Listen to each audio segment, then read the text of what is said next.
Why would you say that strong marketing copy is not capable anymore to also earn AI visibility?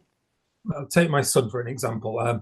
So I explain it to him like this. So he went to his local record shop. He bought the latest album from one of his favorite bands, which is Japanese House. Okay. Bought it on vinyl. Some people may remember the good old days of vinyl. Well, I love it. Thank you. they're back. So I asked him why he bought it on vinyl. He could have listened to it on Spotify. He's already got an existing subscription. He's essentially already paid for it.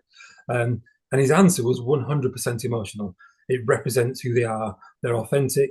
They're independent. They sound so good on vinyl. This was his response, and this is what psychologists call the Barnum effect.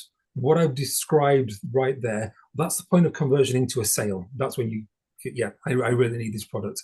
The step prior to that is what's now changed, and that's the discovery stage. So AI assistants, they don't appreciate any of what I've just described. Oh. Personal opinion, emotion, they're not signals that answer engines look for. They're built to answer factual queries, not to appreciate all of this wonderful prose. So when a user asks which indie bands are selling their latest songs on vinyl, then the model needs to find that specific answer in the structured data. So it's looking for a format attribute, it's vinyl. It's looking for a genre attribute, it's indie music. It's looking for a publication date attribute, it's been published in the last month. So that's where it's looking.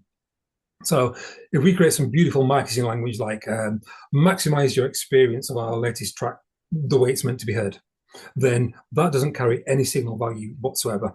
The model doesn't pass that ambition. It can only pass the data. So remember, if you can't be found first, then the sales conversion just never happens at all.